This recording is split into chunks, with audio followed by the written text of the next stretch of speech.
Thank you so much for being here. Thank you. How are you finding Liverpool? Is this your first time for everybody, or? Mine. It's mine as well. Mine too. Oh, fantastic. Well, welcome to Comic-Con, welcome to Liverpool. You enjoyed it so far? Seen any Beatles stuff? I haven't seen any. I have not seen any Beatles I've seen signs There's no time. for Beatles stuff. I feel like I just walked into somebody's living room. I stumbled into somebody's living room. We didn't realize this was the stage when you opened the door. Oh, right. Oh, yeah, I forget that I should actually show people what this is like before. Yes, there's going to be a load of people staring at you in a theatre.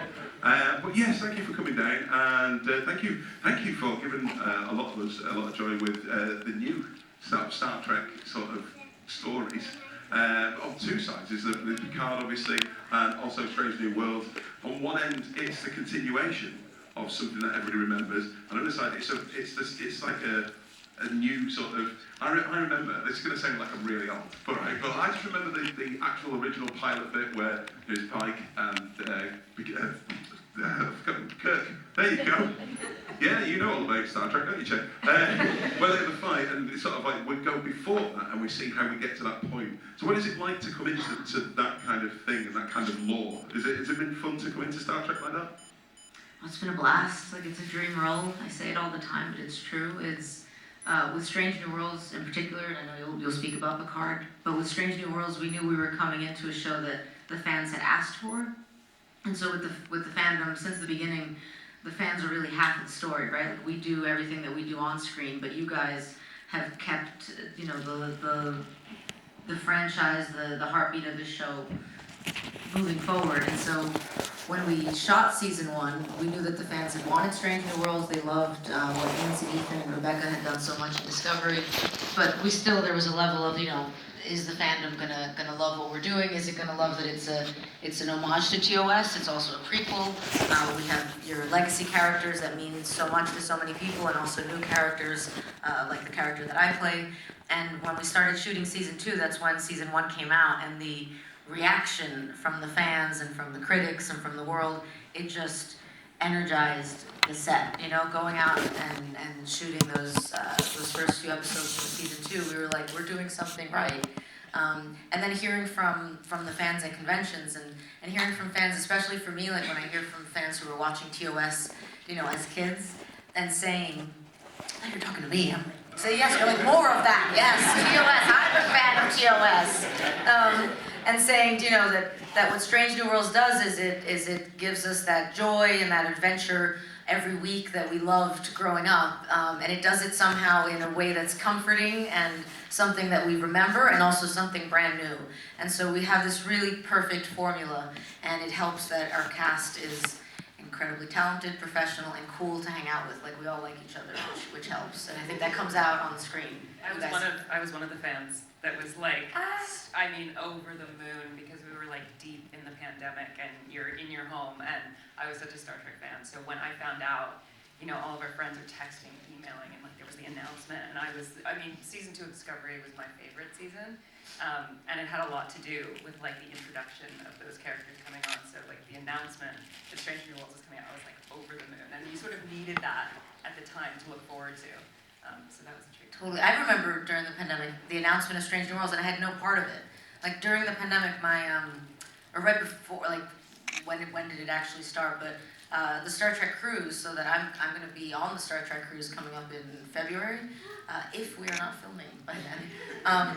But I remember one of my brother-in-laws is a huge Trekkie, and he took my sister, who they weren't married yet, on a Star Trek cruise. And I remember going, what's a Star Trek cruise? I said, she must really love him, you know? She wasn't a massive Trekkie. And I'm like, what is this? And then a year later, I'm hanging out with Ethan and Anson in Toronto shooting Strange New Worlds. And so it's been a whirlwind. But yeah, I remember when Strange New Worlds was announced and everyone was so happy. And I'm like, that'd be cool. And now I'm on it, so.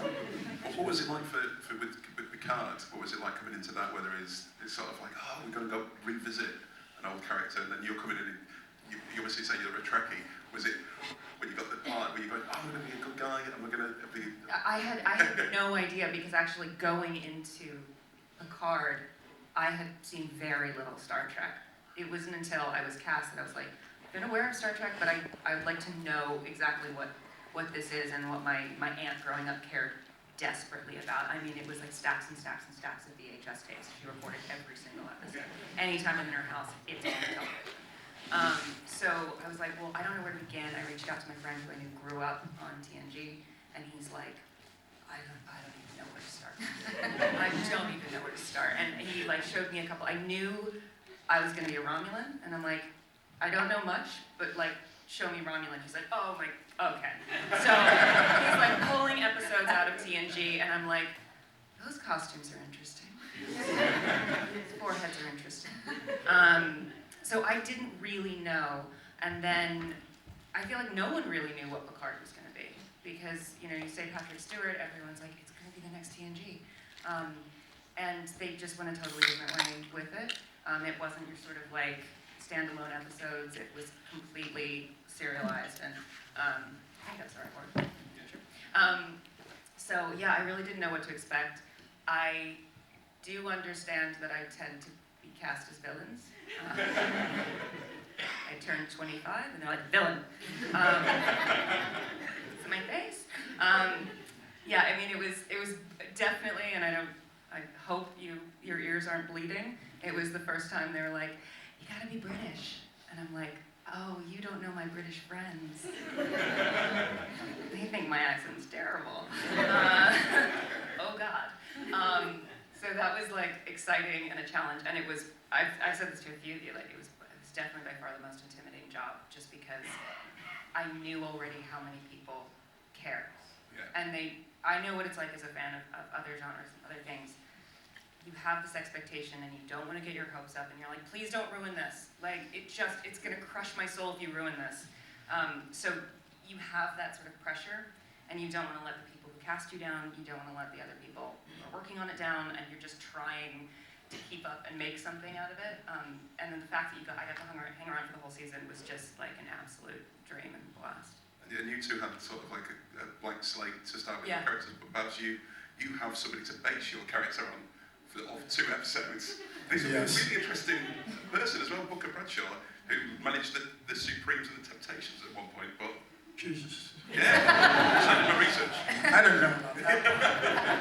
I just knew he became a television writer. Yeah. It's like really, really smart. But what was it like having to... I know it's only 2 episodes, but did people have expectations of what you needed to play? No, I try and stay away from people when I'm preparing work. But yes, I looked up the 2 episodes, and it was easier to do because it was just 2 episodes. If it was, many more, I would, because you wanna respect what's been done before, but you also wanna bring your truth to it, and your creativity, and your freshness to a thing, and just and hope you don't destroy it for fans. So yeah, so I just tend to like focus on making strong choices and what I think this needs to be, and then if it connects, then I'm very, very grateful, and if it doesn't connect, I'll pretend that you care. But I think it's working well now, and obviously with everybody in here, and all I love the costumes, by the way, everybody. And there's a 7 of 9 somewhere. Where's 7 of 9? Ah, there we go. Get away from me. But I'm going to open it up because I'm sure you've got those questions. Come in. Don't worry. Come in, there we go. Very good. If you've got questions, put your hands up. I will, if I need to, I'll run around, but the acoustics in here are great. So if you want to ask, just say your name and the question. We'll start at the front. We'll start here. What's your name and what's your question? Michael, with the question to Bob, I will explain to you. Season 2, the Butcher of Chagall. When did you find out this part of your backstory, yours and the First Channel? Because that's obviously a very dark part. And what I love about Strange New Worlds, it's probably the most diverse cast since DS9 with their background characters, Gorn, Moon Singh, and all that stuff. Very, very strong storytelling. When did you find out that you were with all this Chagall? I mean,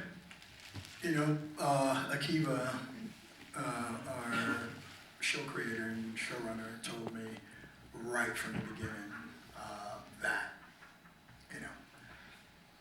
he said, do you want me to tell you everything? And said, no, don't tell me everything, but tell me some things. And he said, he used to be a man of violence. He used to be a man of violence. And, then I, of course, so I was already running with certain things from the first season, just gently in the back there. And so I wasn't shocked when I saw the script for Under the Cloak of War. And yeah. It's brilliant because it does show when you relaunch. How much do you all get in terms of, did he just give you an overview of your character, or did they give an in-depth kind of, you need to know this about your character, or did they just go, we'll start with this and then we'll work on it? Yeah, I mean, it depends for everybody, but what I always say is that our show has always been very collaborative, and my experience that I can speak to from the very beginning, our showrunners, Akiva and Henry, were like, what do you want? What do you think about your character? And they did a really great job of, like with Ortega's, it's funny because we always talk about, on panels, what everyone's breakdown was when they got the first, when they got their audition. And for everyone, I'm not sure what it was like for you guys, but I know with Celia and with Ethan, they all had different names, and it wasn't, for me, it was just like, they're like, what was your audition name? And I was like, Ortega's. And what was she? A pilot and a soldier. Like everything that you see on screen is what they said on the breakdown. And because it's a new character. And so when I sat down with Henry and Akiva, so much of what we did in the first season, including auditions and callbacks before we booked the show, was via Zoom, right?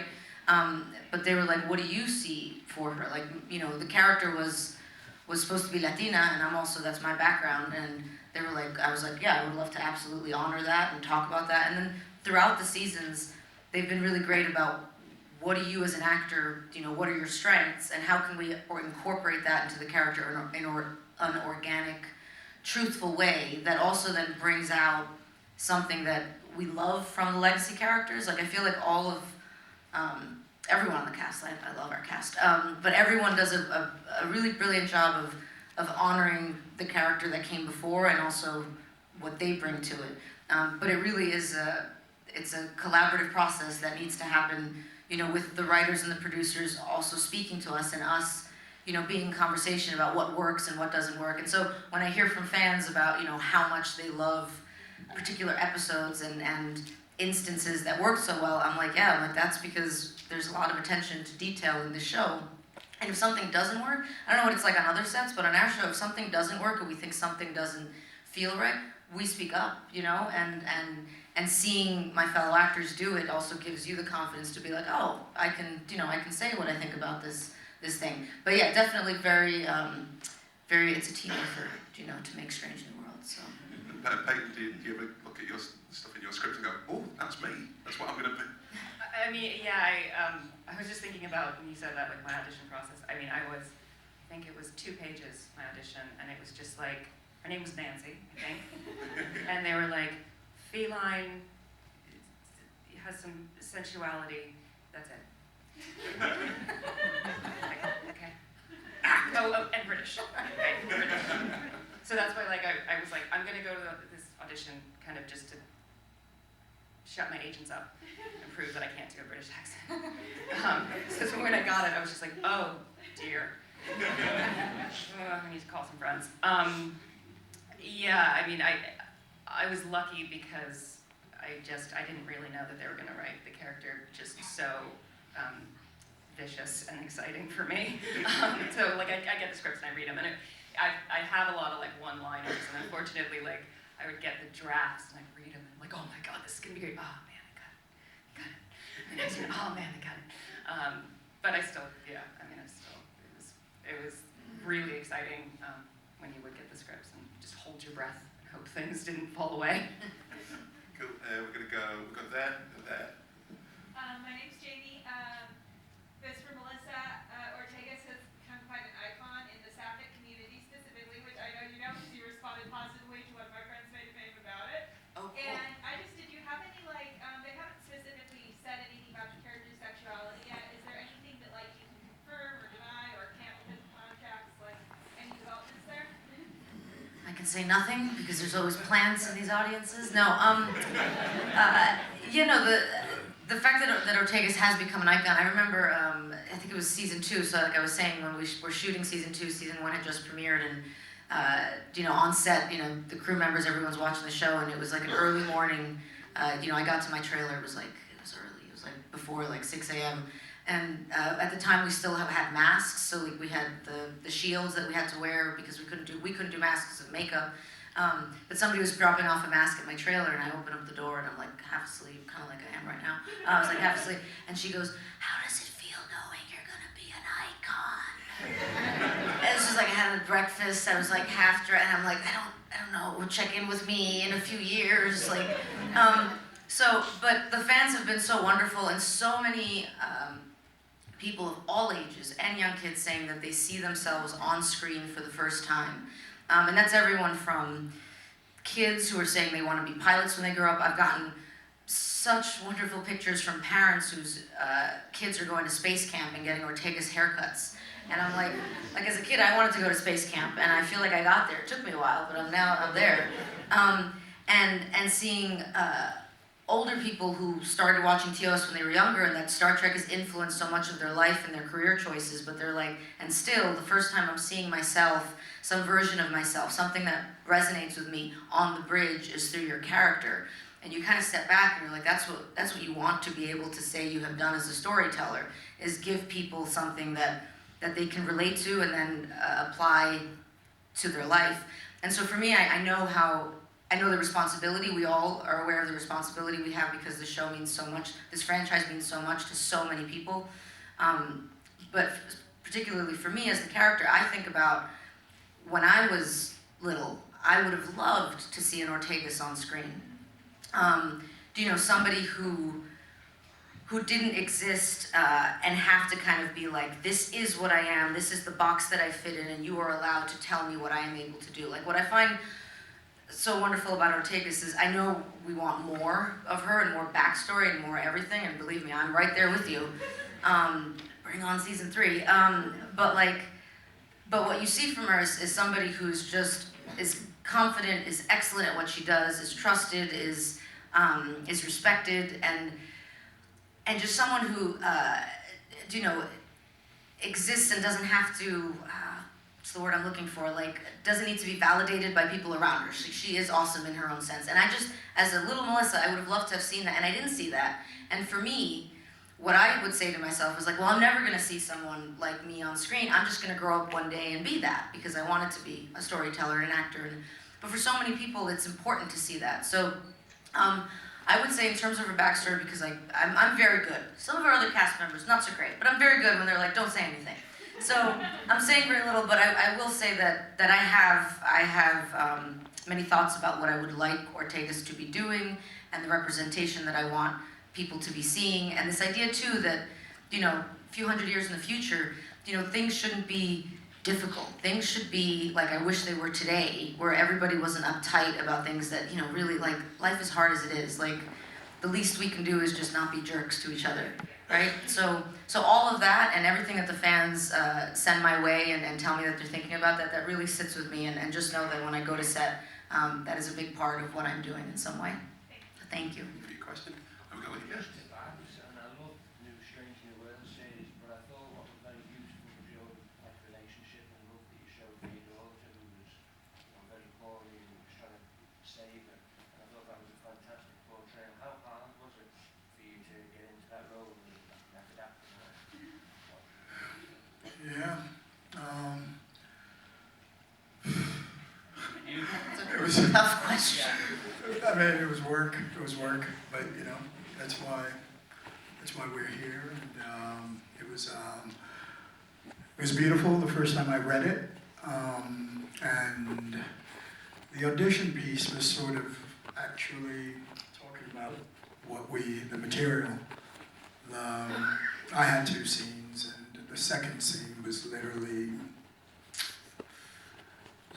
maybe, I had maybe 3-4 lines, but it went from, emotionally it went from 0, I'd say 3 lines actually, and emotionally went from 0 to, like, emotionally. And so that had been something, but it was written as his wife and not his daughter in the audition material. And so when I read, I think episode 3, and it was his daughter, and it was like, and yeah, and then you just have to go inside and see what you find inside. And yeah, thank you so much. Thank you.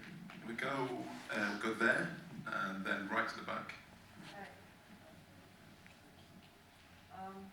My name is Quentin, and I like to joke that Star Trek characters need 20 episodes per season for enrichment. And I wondered if you had the ability to do so many more episodes, you had time to do the more filler episodes, what would you like to do?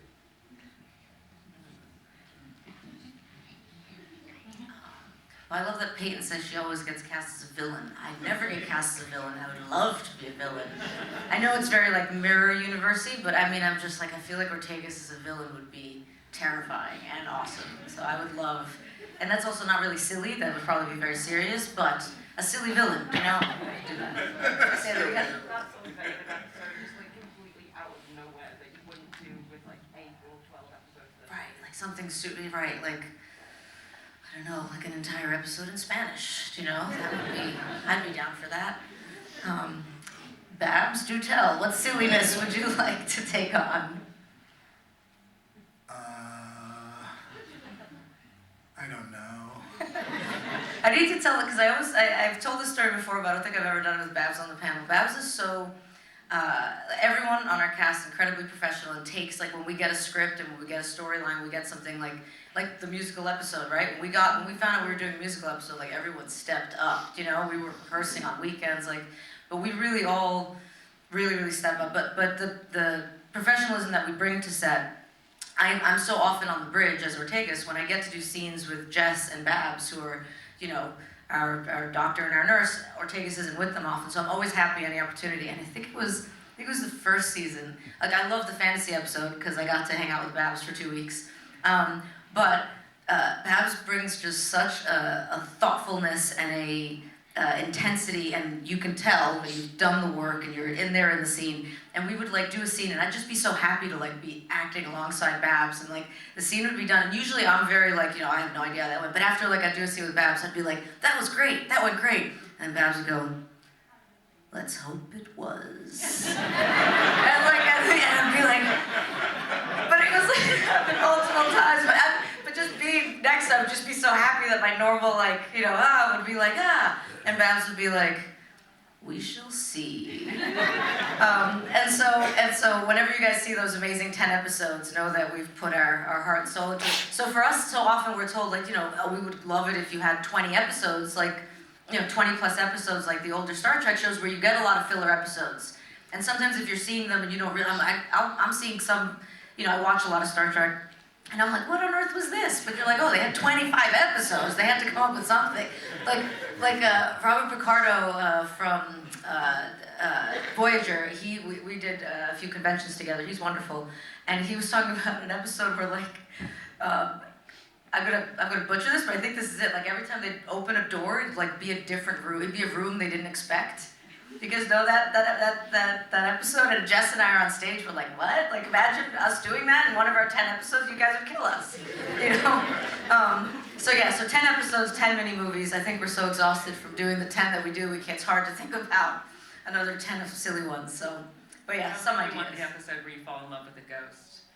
Right, I mean, but maybe I do, because Ortegas needs things to do, so maybe. Like, I don't know what is happening. The writers were like, ideas, whatever. Go to right at the back there. So, what was the crossover episode like, and did you enjoy seeing yourself as cartoon characters at the end? Yes. I feel like I don't know about all of us, but for me, I did the voice work for that before I saw the animation. So I really feel like the way that I did it in the studio, where I was like, my eyes look huge. Are they huge? Like, they animated my character to the intensity I brought to that. So I loved it. I thought it looked pretty cute as a cartoon. And Jack and Tawny were wonderful on set. Very cool. Yeah, they brought like an improv sensibility that, because we're all so all of the series regulars in our cast, like we're very committed to what's on the page, and if we want to change something, at least, and I can say for myself, like I'm always just like, I check in with the writers, and the writers are always very available. So if I'm changing even a slight thing, I want to be like, is that cool? Because there's intention behind everything that's written. But when it comes to voiceover work and animation and comedy and improv, like there's a playfulness, and they brought that, and I think brought it out in us. So like when Jack says, when Jack's character on the bridge calls Ortegas a war hero, that was improv, you know? And I was sitting there, I'm just like, yes, you know? So I had a blast with them. I don't know, you had scenes with them, right? No, You never know. no. Did I? I can't remember. Yes, I did. In the sick bay, I did. This is what I took care of them. Yeah, true. I love it when fans inform people that they did stuff like No, that. it's good. So we go, try and get through as many questions as we can. Go over there now. Obviously everybody here is massive Star Trek fans, whether we have them since we were little. I watched it with my granddad from the beginning, and we still watch you guys now. Do you guys have any of your shows, do you think any of your characters in any of your shows that they were the franchises that they were stuck with? Did you grow up with any franchises yourself that you loved? Oh, that aren't Star Trek. Yeah. Oh, okay, cool. Well, I always get the question, you know, did you watch Star Trek growing up? And so I feel like Star Trek is a part of all of our lives, whether you're a Trekkie or not. And so I watched The Next Generation. You know, I would, you know, it would be on at night, and it would be on Channel 11 back home. And so now that I like hang out with Jonathan Frakes and Michael Dorn, you know, my mind is blown every time. It's so weird. But I'm trying to think. I'm going to think about. I've watched many things, but you guys, what did you watch growing up? I feel like, I mean, my pre-teens, early teens was when the Harry Potter books came out, and that was very powerful for me, mostly because I also really struggled with reading, and it was the first time I could like dive into a book and feel excited about it and accomplished. I liked the big print, and then I was turning pages often. I felt like I was reading quickly, and just the timing of when it came out and like what I was going through, and it was just very powerful for me. So I am still a die-hard Harry Potter nerd. And then, you know, you come to things later on in life, and I mean, like Melissa said, I was aware of Star Trek. I think I really vividly remember Voyager and DS9 characters. I remember, I can see it on the TV. But yeah, I feel like you can't overstate enough those things you find as you're growing up that really matter to you, because you hold on to them. So, I mean, I think